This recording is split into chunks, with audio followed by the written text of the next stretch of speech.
जय श्री राम। पैसा हमारे जीवन की सबसे बड़ी ज़रूरत है। यदि सब कुछ हो और पैसा ना हो तो सब कुछ चला जाता है, और यदि पैसा हो तो कोई भी नहीं हो, सब कुछ आ भी जाता है।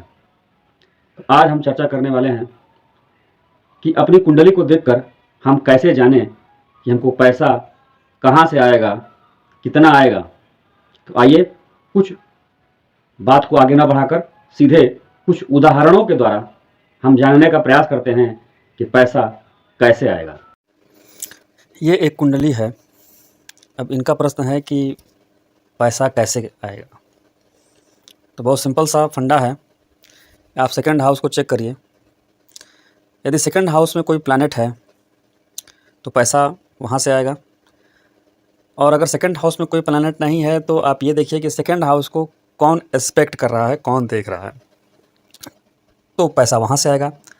यदि ये भी नहीं हो रहा है तो आप ये देखिए कि सेकंड हाउस का लॉर्ड स्वामी कहाँ बैठे हुए हैं। यहाँ इस कुंडली में सेकंड हाउस में कोई ग्रह नहीं बैठा हुआ है। ये मंदी वैसे दिखाई दे रही है, लेकिन मंदी का कोई इफेक्ट नहीं होता है। ये किसी राशि का स्वामी नहीं है। अब हम ये देखते हैं कि सेकंड हाउस को कौन एस्पेक्ट कर रहा है, तो सेकंड हाउस को कोई एस्पेक्ट भी नहीं कर रहा है। अब तीसरी कंडीशन कि सेकंड हाउस के लॉर्ड कहाँ बैठे हुए हैं, तो यहाँ देखिए सेकंड हाउस के लॉर्ड बैठे हुए हैं छठे स्थान पे, सिक्स्थ हाउस में। सिक्स्थ हाउस का संबंध होता है नौकरी से। तो ऐसे बंदे को पैसा कहाँ से आएगा? ऐसे बंदे को पैसा आएगा नौकरी करने से आएगा। अब यहाँ ये भी देख लीजिए कि ये जो चंद्रमा है, जो सिक्स्थ हाउस के लॉर्ड हैं, सिक्स्थ हाउस में बैठे हुए हैं, सॉरी, ये कहाँ पे देख रहे हैं? आखिर ये पैसा नौकरी से तो आएगा, लेकिन नौकरी करेगा कहाँ ये बंदा? इसके लिए आपको ये देखना होगा कि टेंथ हाउस का संबंध किन किन जगहों से बन रहा है। तो टेंथ हाउस के यहाँ पे जुपिटर हैं इसके लॉर्ड, और टेंथ हाउस में कोई भी प्लैनेट नहीं बैठा हुआ है। तो हम ये देखेंगे कि टेंथ हाउस को एस्पेक्ट कौन कौन दे रहा है। टेंथ हाउस को यहाँ एस्पेक्ट बहुत सारे प्लैनेट दे रहे हैं। एक तो मंगल दे रहे हैं अपना एट्थ एस्पेक्ट थर्ड हाउस में बैठ करके। तो ये आर्मी और बाकी सारी चीज़ें भी बताते हैं। तो ये बंदा आर्मी में भी काम कर चुका है, लेकिन मंगल चूँकि अस्त हैं, इस वजह से वो सर्विस बहुत दिनों तक सर्वाइव नहीं हो पाई। दूसरा एस्पेक्ट आ रहा है मरकरी का। मरकरी कारक हैं मैथ्स के, इंटेलिजेंस के। फोर्थ हाउस में ये चूँकि ये बैठे हुए हैं और एस्पेक्ट डाल रहे हैं, फोर्थ हाउस में बैठ करके ये सेवन्थ हाउस पे एस्पेक्ट डाल रहे हैं। तो और मरकरी आपके लग्न के लॉर्ड हैं, फोर्थ के लॉर्ड हैं, जो कि सीधे सीधे हायर एजुकेशन को बताते हैं। तो हायर एजुकेशन से भी इस बंदे के पास पैसा आएगा। इसके बाद से बात आती है अब वीनस की। वीनस का भी एस्पेक्ट आ रहा है इसके ऊपर। तो वीनस ट्वेल्थ लॉर्ड हैं, फिफ्थ हाउस के भी लॉर्ड हैं। फिफ्थ हाउस का भी संबंध एजुकेशन से है। ट्वेल्थ हाउस का संबंध बाहर से है, घर से दूर कहीं जा कर के रहने से है। तो उनका भी एस्पेक्ट यहाँ पर टेंथ हाउस पे आ रहा है। इस वजह से ये बंदा अगर अपने घर से दूर जा कर के और टीचिंग का काम करता है तो इसको पैसा आएगा। साथ ही अगर ये प्रोडक्ट डेवलपमेंट के किसी काम में भी लगते हैं, जैसे फार्मा सेक्टर में कई सारे प्रोडक्ट का डेवलपमेंट वगैरह करते हैं, नई नई चीज़ों को खोजने का काम करते हैं, नया रिसर्च वगैरह से रिलेटेड काम करते हैं, तो इन चीज़ों से भी अच्छा पैसा आने की संभावना व्यक्त की जा सकती है।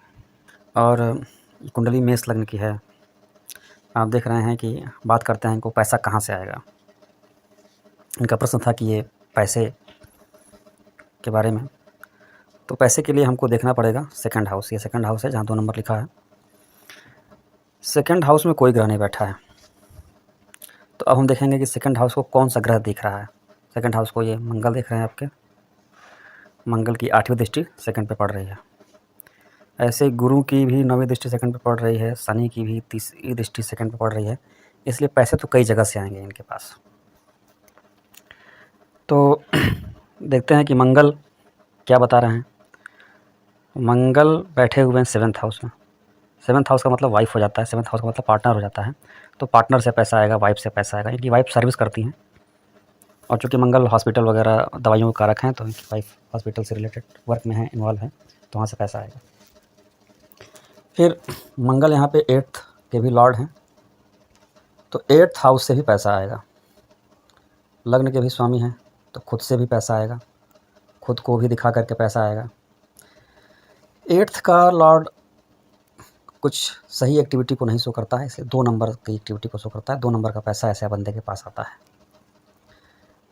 इन 8th हाउस का संबंध इंश्योरेंस सेक्टर से भी है, इंश्योरेंस सेक्टर से भी पैसा आ सकता है। ऑकल्ट भी है, एस्ट्रोलॉजी वगैरह है, इससे भी पैसा इनके पास आ सकता है। अगर ये अपने को आपको इन एक्टिविटीज़ में इन्वॉल्व करते हैं तो ये मंगल के माध्यम से इनको पैसा ऐसे आएगा। अब बात करते हैं सैटर्न, जो कि 12th हाउस में बैठे हुए हैं। 12th हाउस का संबंध होता है इन्वेस्टमेंट से, तो यहाँ पैसा इन्वेस्टमेंट से आएगा। जो भी पैसा आएगा उसको थोड़ा थोड़ा एफडी, बचत, अगर जो भी पैसा आ रहा है उसको बचत में लगाते जाएंगे तो पैसा इनको और बना करके वो देता जाएगा। ठीक है। अब चूँकि यहाँ 10th लॉर्ड हो गए सैटर्न और 11th लॉर्ड हो गए सैटर्न, तो सोशल नेटवर्किंग, 11th का हाउस का संबंध सोशल नेटवर्किंग से होता है। सोशल नेटवर्किंग से भी पैसा आएगा और साथ ही साथ प्रोफेशन से भी पैसा आएगा। 10th हाउस का संबंध प्रोफेशन से होता है। अब बात करते हैं जुपिटर की। जुपिटर 6th हाउस में बैठा है, तो ये बोल रहे हैं कि आप रूटीन को फॉलो करिए। अपना एक डेली सुबह से लेकर के रात तक का आप एक टाइम टेबल बनाइए, उस टाइम टेबल के हिसाब से चलिए, आपको पैसा मैं दूंगा। जुपिटर यहाँ पर, जुपिटर भी 12th हाउस के लॉर्ड हो गए हैं, तो इन्वेस्टमेंट इनके लिए बहुत ज़रूरी है करना, छोटी छोटी बचत करना बहुत ज़रूरी है इनके लिए, पैसे को बनाने के लिए। और 9th हाउस का संबंध होता है लॉन्ग जर्नी से, पूजा पाठ से, स्पिरिचुअल प्रैक्टिसेस से, इन सब चीज़ों से भी इनको पैसा आएगा। तो आशा करता हूँ कि ये इस वीडियो से आपको काफ़ी इसके बारे में जानकारी मिली होगी। कमेंट करके बताइएगा वीडियो कैसा लगा। चैनल को सब्सक्राइब करिए, लाइक करिए। धन्यवाद।